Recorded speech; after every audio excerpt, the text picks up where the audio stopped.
कोलकाता में 9 अगस्त को RG Kar medical college के सेमिनार हॉल में ट्रेनी डॉक्टर के साथ हुई हैवानियत का मामला गरमाया हुआ है।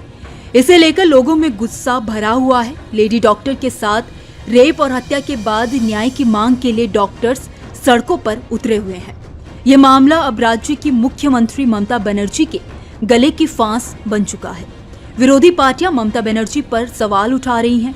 इसी कड़ी में भारतीय जनता पार्टी के नेता एक सुर में मांग कर रहे हैं कि पश्चिम बंगाल की मुख्यमंत्री ममता बनर्जी इस्तीफा दे। विपक्षी नेताओं का कहना है कि पश्चिम बंगाल में बढ़ते माफिया राज और फेल होती कानून व्यवस्था में राज्य के हालत ऐसे हो गए हैं कि तृणमूल कांग्रेस संभालने में सक्षम नहीं है। ऐसे में उन्हें पद से त्यागपत्र दे देना चाहिए। ये आरोप नए नहीं है, ना ही ये खामियां हैं।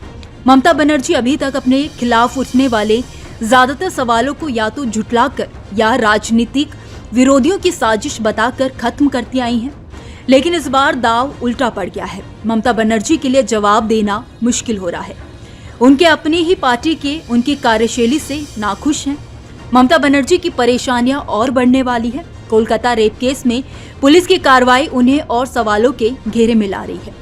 कलकत्ता हाईकोर्ट से भी पश्चिम बंगाल सरकार को फटकार मिली। राज्यपाल ने भी ममता सरकार को घेरा है। अब सुप्रीम कोर्ट ने इस रेप कांड पर संज्ञान लिया है। ममता बनर्जी के सामने कई चुनौती है, जिसकी वजह से वे बुरी तरह से गिर चुकी हैं। ममता बनर्जी के कार्यकाल में कई ऐसे कांड हुए हैं जिन पर वह आलोचनाओं का शिकार हुई है। पार्क स्ट्रीट गैंगरेप को उन्होंने फर्जी बता दिया था। साल 2013 में एक गैंगरेप पर पुलिस ने ऐसी सुस्त कार्रवाई की जिसकी वजह से वह बुरी तरह से गिरी थी। जब विरोध प्रदर्शन तेज हुआ तब जाकर उन्होंने थोड़ा एक्शन दिखाया। वहीं संदेश खाली के यौन उत्पीड़न मामले को ममता बनर्जी साफ तौर पर साजिश कहती हैं। आरजीकर अस्पताल कई मामलों में बेहद अलग है। इस केस में एक ड्यूटी पर तैनात डॉक्टर का रेप और मर्डर हुआ है। कोलकाता के बीच शहर में हुए इस कांड ने प्रशासन पर ही कई सवाल खड़े कर दिए हैं।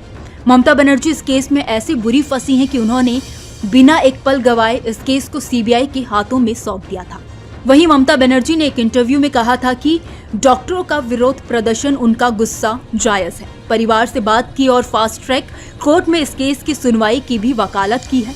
अगर जरूरी लगा तो आरोपी को फांसी भी होगी। जो लोग प्रोटेस्ट कर रहे हैं, अगर उनका भरोसा राज्य सरकार में नहीं है तो वह किसी दूसरी कानून प्रवर्तनीय एजेंसी का रुख कर सकते हैं। ममता बनर्जी ने भाषाई तौर पर काफी कुछ संभालने की कोशिश की, लेकिन प्रशासनिक स्तर पर कई चूक उनसे हुई है।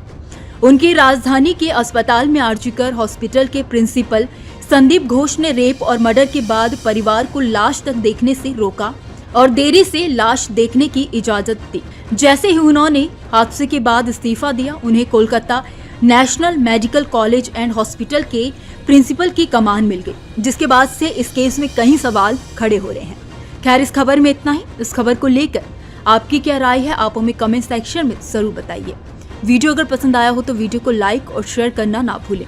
बाकी देश और दुनिया की तमाम बड़ी अपडेट्स के लिए देखते रहिए न्यूज नेशन का डिजिटल प्लेटफॉर्म। न्यूज नेशन अब व्हाट्सएप पर खबरों की ताजा अपडेट के लिए न्यूज नेशन के इस QR कोड को स्कैन करें।